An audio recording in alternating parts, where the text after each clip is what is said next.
Hello, my survivors. If you have came to this channel, it's because you came searching for some answers, trying to connect the dots to some things that has been going on in your life, and realizing that all along you had a lot of blame put on you. Well, hi, my name is On Step, and recently, and I found out that I've been going through some stuff, probably similar to yours, that I was in a narcissistic, dysfunctional family. So, of course, headed by someone of the female sector that was had narcissistic personality disorder. So, if you get a chance, go to some of my other videos and you'll see a big difference between how I am now as opposed to how I was back then. I think it's been maybe a year, close to a year since I've been doing videos off and on.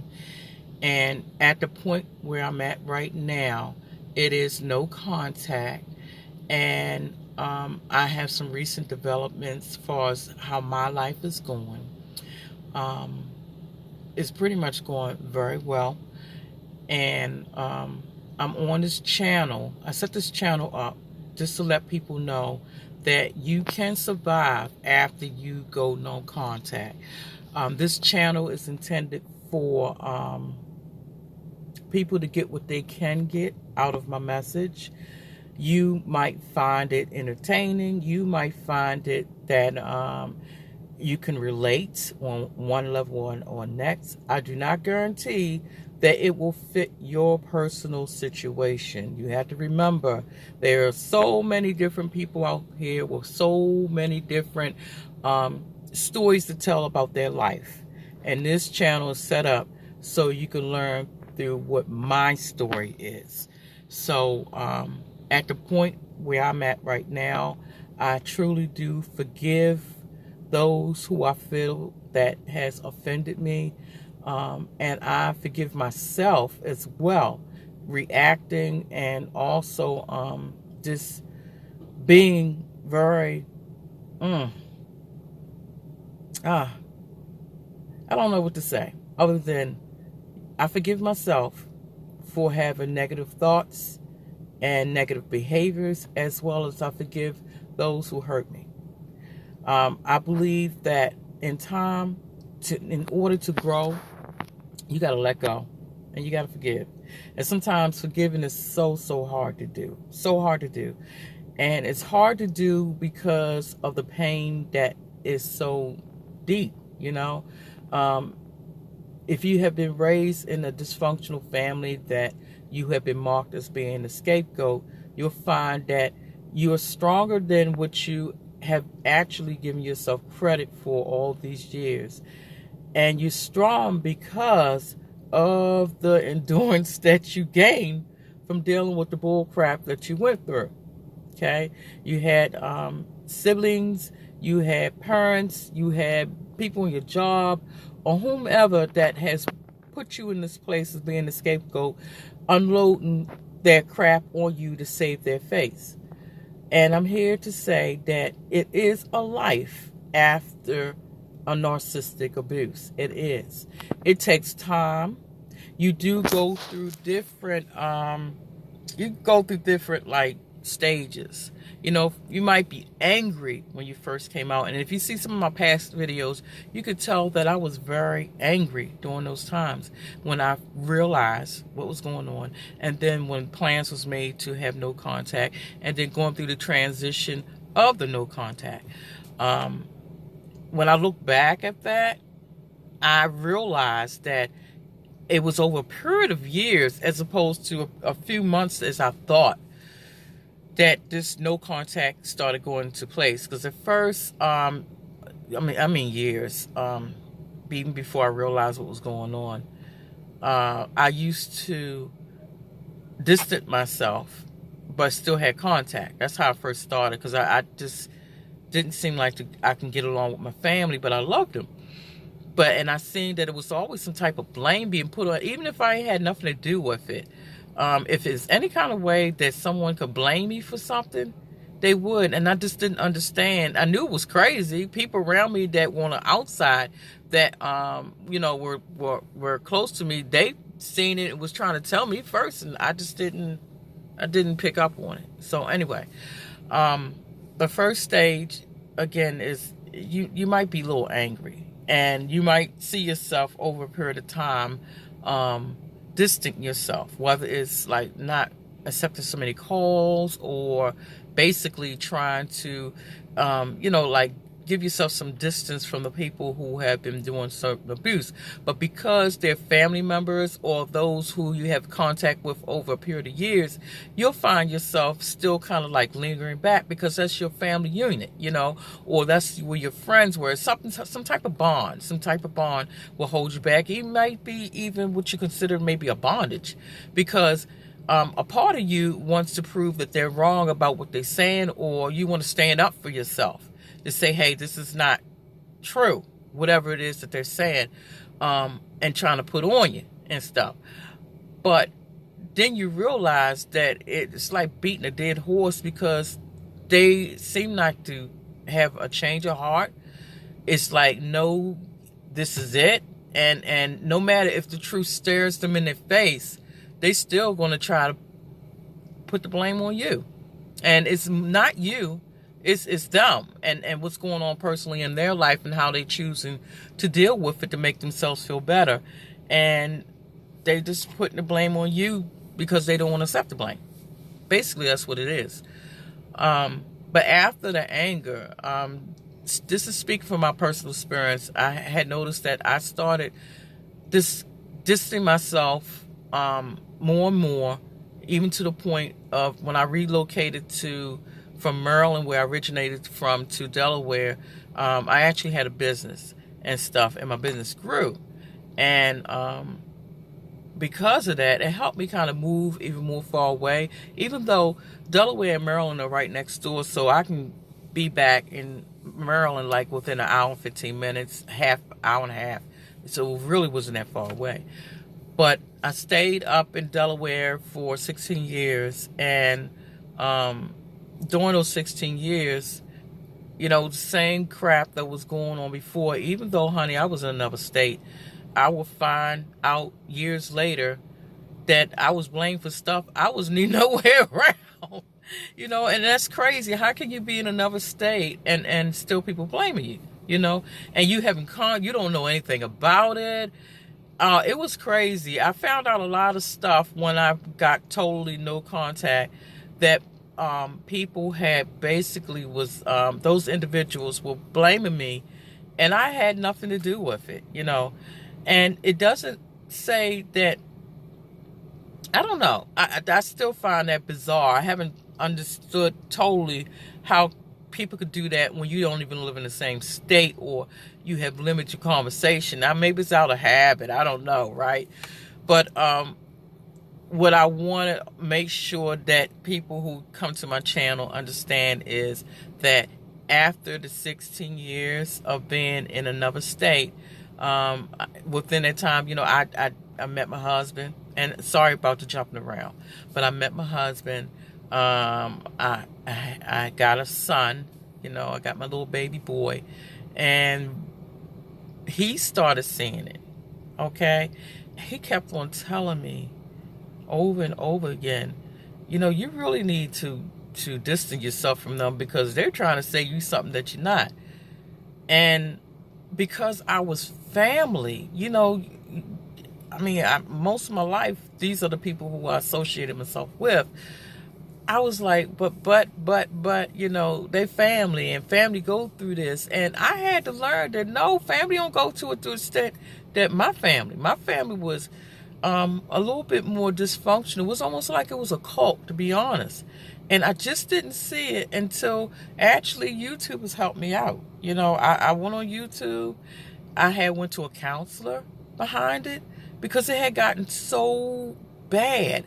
Anytime when I myself had tried to do like a family reunion, because I could tell how discord my family was, and I thought that would help out.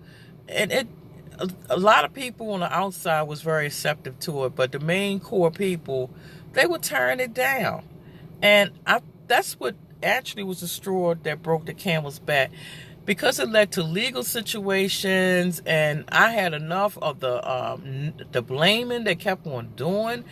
And I was in a stance of, being very protective of who I was and standing up for the right. That was my stance in the family. And my husband just kept on telling me, honey, you need to distance yourself from them, And through the court sessions, a whole lot of stuff had came out. And that's when I realized that, and YouTube, looking at YouTube, that this is dysfunction. I mean, I don't think there's too many families out here nowadays, to be honest, that doesn't have a little dysfunction. Don't get me wrong. But I'm talking about to the point that narcissism, personality disorder is in the midst. That's what I'm talking about. And I'm a very caring, kind, extremely giving person by nature. That's just who I am. I'm a very forgiving person by nature. That's just who I am. So I can be with people and see the good inside of people. And if there's any negativities that's going on, I can make a decision to not deal with them, but yet still have a positive outlook on how to deal with them from afar. Put it like that, if you can understand what I'm talking about. I just try to see the best in a lot of people. But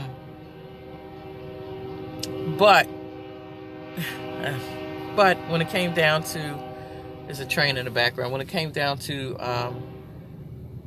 the family structure that I came from, when you suffer from years of abuse, you'll find that it takes time for you to get out that repetition of behavior that you were subjected to. You'll find that that role that you were playing is a role, whether you realize it or not. And they expect you to act a certain way. They expect you to be,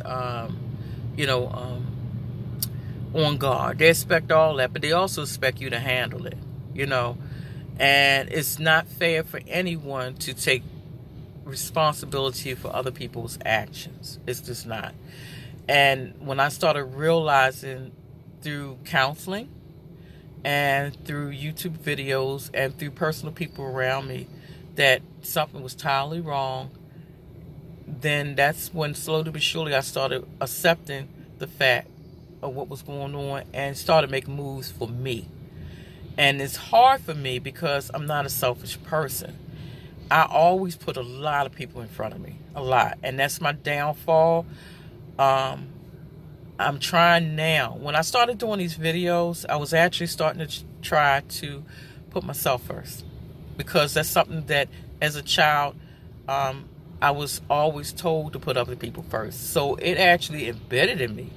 And as I grew up, I always put other people first, other people's interests, other people at heart. I mean, even down to the career choice, which I'm actually a registered nurse. And being a registered nurse, you serve people. So, even as in my career, I serve people. And I love to serve people. I love to give. I love to that's just who I am, So I'm on a journey right now of trying to be a little bit more selfish. And if you connect to anything that I'm saying, the one advice I want to give to you before I move on is to make sure that you take care of you. Make sure that you put not just your mental or your spiritual or your emotional, but also your physical self first. Give yourself some selfish time, and if you're not that type of person like I describe about myself, I'm so much into helping other people and caring for other people and all. Get on the track of trying, and that's exactly what I'm trying to do. I'm trying to take it one day at a time, and I'm trying to do a little selfishness, and I'd rather say it me time, because I can't stand selfish people, right? But I'm trying to give myself a little me time. Whatever me time is, that's what I'm trying to do. And so far, I'm trying is one step at a time.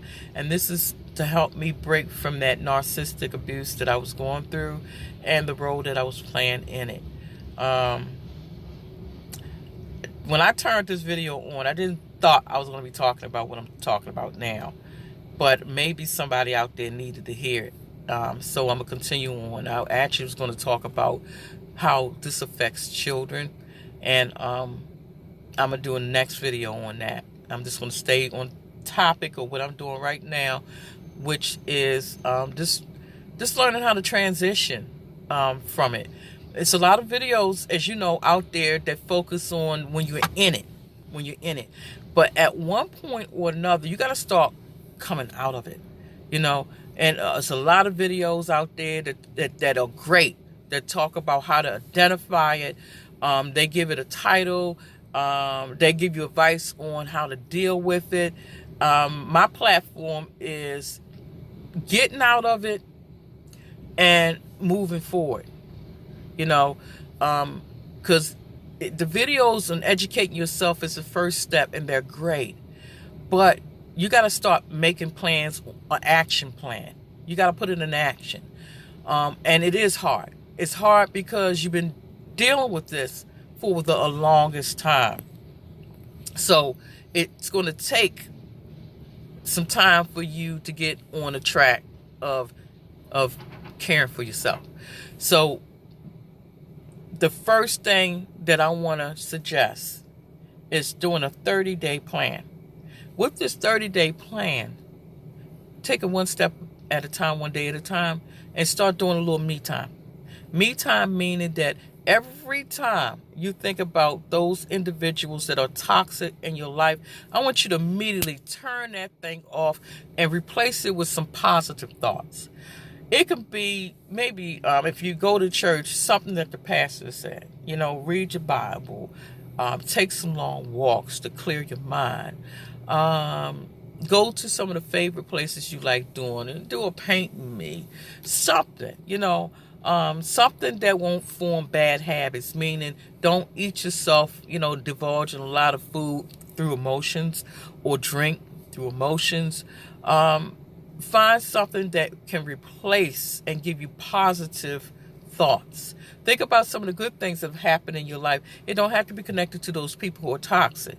You know, just think about some good stuff that can cause you to forget, you know. And every time those thoughts of negativity come to your mind, you go to something positive that has happened in your life. Force yourself to. And start doing this for the first 30 days. This is going to help transition your mindset of not focusing on those toxic people and focusing more on who you need to be, who you were designed to be in this lifetime. Be a positive person, because what you put out is exactly what you're going to get back in. And it's not saying that when those toxic people were doing what they were doing to you is what you deserve. No. That's a different set of circumstances. But from this point on, since you have realized what has been going on, you need to sit still for a moment and start thinking of a plan in place, and do it today, of how to move on in your life. If you choose to be distant and do a no contact, or should I say a limited contact, that's your choice. If that doesn't work, then the next step is no contact. And it's hard. It is hard. Okay, I'm not going to lie. It is hard because you've been dealing with these people for an extended point of time. If it's someone who you are in a relationship with, you might have to, and you live in the same house, you might have to think about some long-term changes for real. Meaning that if they're not willing to change, and sometimes they're not, you might have to either put them out, or you might have to relocate yourself for the better of you. And that's a choice that you got to make. But you have to keep in mind your sanity is important, especially if you got kids. Okay, I'm going to get ready to do a video on how this can affect kids. And it's so unfair. So unfair. But you have to do what you got to do. Okay? So, again, I set this platform up. Not to be compared with other YouTubers, because we all got our own personal stories to tell. And it was so, number one, I could start having some me time. I forced myself to do it. Number two, so someone else can learn from my experiences. Number three, I want you to be able to relate to someone to let you know that you're not alone in what you've been going through. It does exist. This is a toxic cult type of structure that you're in that you need to break. Okay? Whatever way you want to do it, you need to break. And finally, this is so you and I can learn from each other.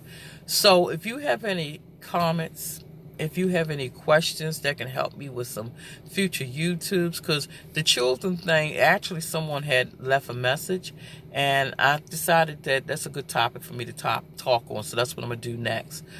But anything, leave comments, questions. I do try to respond back, and it helps me. It helps me in topics and stuff. So take care of yourself. I am in such a happy place right now. Hit that subscription, put that notification on so you see when the next time my videos will upload. And FYI, you are the best thing God created next to Jesus.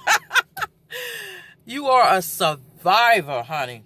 A survivor. And with that survivor, you got to move on. And life is too short, because you don't know when the last day of your day is, to live in a dysfunctional, toxic, narcissistic, leading